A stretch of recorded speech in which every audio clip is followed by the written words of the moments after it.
Hari ini Kamis 4 Agustus 2022 sebagai peringatan wajib Santo Yohanes Maria Vianney, pengaku iman, yang lahir pada tanggal 8 Mei 1786 di desa Dardilly, Layan, Prancis. Pada umur 20 tahun, ayahnya dengan berat hati mengizinkan dia masuk seminari di desa tetangganya Écully. Akhirnya Yohanes pun dianggap layak dan ditabiskan menjadi imam pada tahun 1815. Yohanes Maria Vianney mendampingi umatnya di Ars sampai maut menjemputnya pada tanggal 3 Agustus 1859. Pada tahun 1925 ia dinyatakan sebagai santo oleh Paus Pius ke-11 dan diangkat sebagai pelindung surgawi bagi para pastor paroki. Yohanes Maria Vianney juga dipilih menjadi teladan semangat dan spiritualitas bagi para imam projo di Surabaya.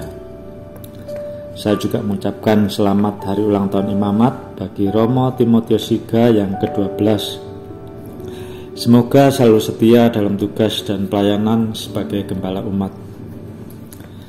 Marilah kita mendengarkan dan merenungkan sabda Tuhan bersama dengan saya, Lulu Purmono dari Paroki Santo Stefanus, Surabaya.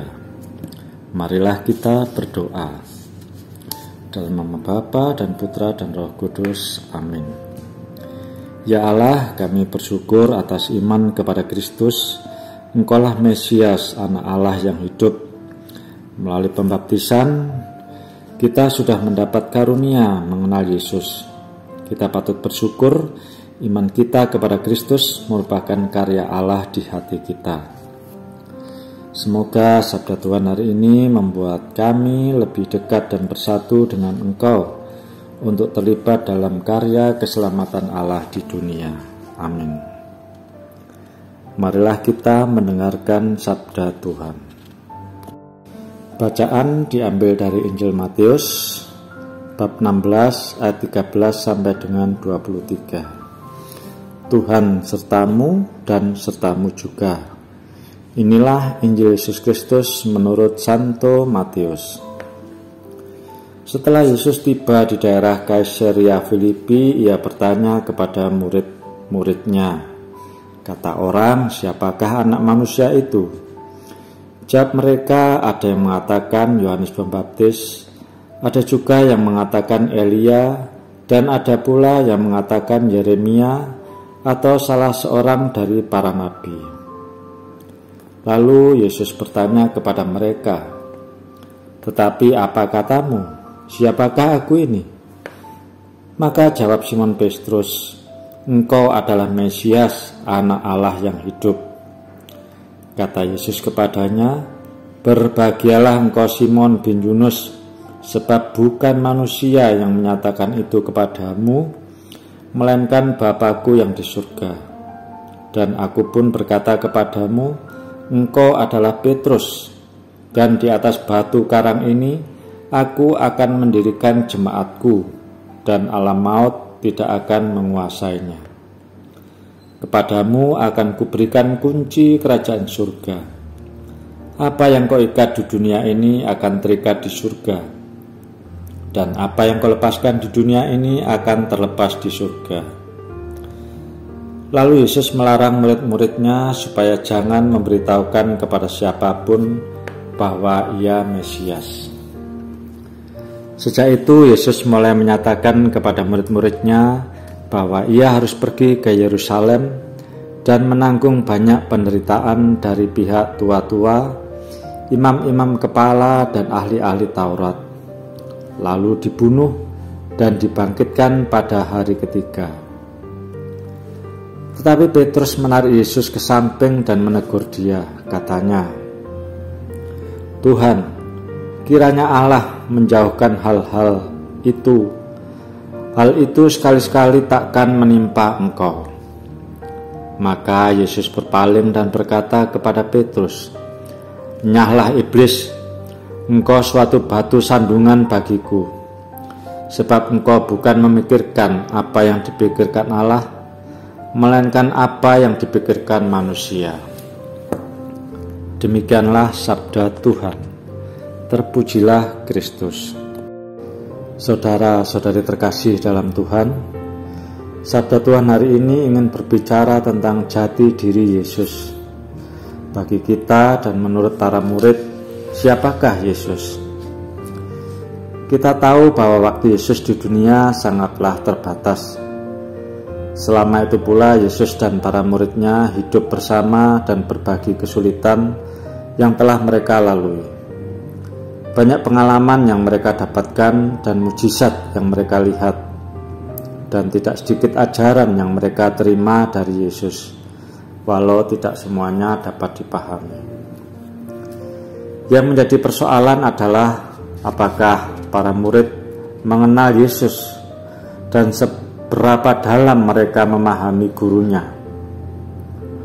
Untuk mengetahui kebenaran tersebut, Yesus mengajukan pertanyaan kepada para murid, yaitu, kata orang, siapakah anak manusia itu? Jawaban yang diterima Yesus banyak. Dalam benak masyarakat umum ada beberapa figur penting yang dihubungkan dengan Yesus, seperti Yohanes Pembaptis, Elia, Yeremia, dan lainnya. Anggapan-anggapan umum ini mencerminkan harapan masyarakat Yahudi pada saat itu bahwa Yesus adalah Mesias politis yang akan mengusir kekuasaan Romawi yang sedang menjajah mereka. Melalui jawaban beragam ini, Yesus mempertajam pertanyaannya kepada murid.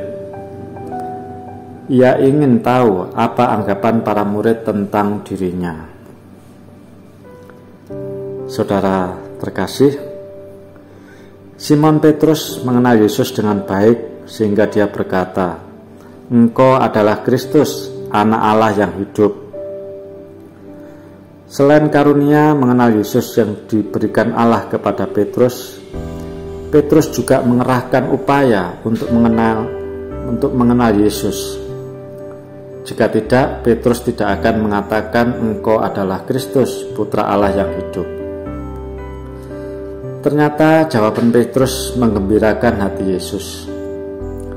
Di sini Petrus bukan hanya memahami Yesus sebagai Mesias, tetapi juga sebagai anak Allah yang hidup. Pernyataan Petrus ini menjadi tonggak berdirinya jemaat Kristus gereja di dunia. Di atas pengakuan Petrus, Yesus menjamin bahwa kuasa kegelapan tidak dapat menang dan menaklukkan gerejanya. Saudara-saudari terkasih dalam Kristus, pengenalan sejati akan Allah tidak tergantung pada seberapa banyak waktu yang dikorbankan untuk pekerjaan kerajaan surga. Yang terpenting dari semuanya adalah seberapa dalam kita memahami Allah dan seberapa dekat hidup kita bersatu dengannya. Maka dari itu, kita patut bersyukur bahwa iman kita kepada Kristus merupakan karya Allah di hati kita. Semoga Tuhan Yesus memberkati kita semua. Marilah kita berdoa. Kemuliaan kepada Bapa dan Putra dan Roh Kudus, seperti pada permulaan, sekarang, dan selama-lamanya. Semoga Tuhan beserta kita, sekarang dan selama-lamanya. Semoga kita semua diberkati oleh Allah yang Maha Kuasa, dalam nama Bapa dan Putra dan Roh Kudus. Amin.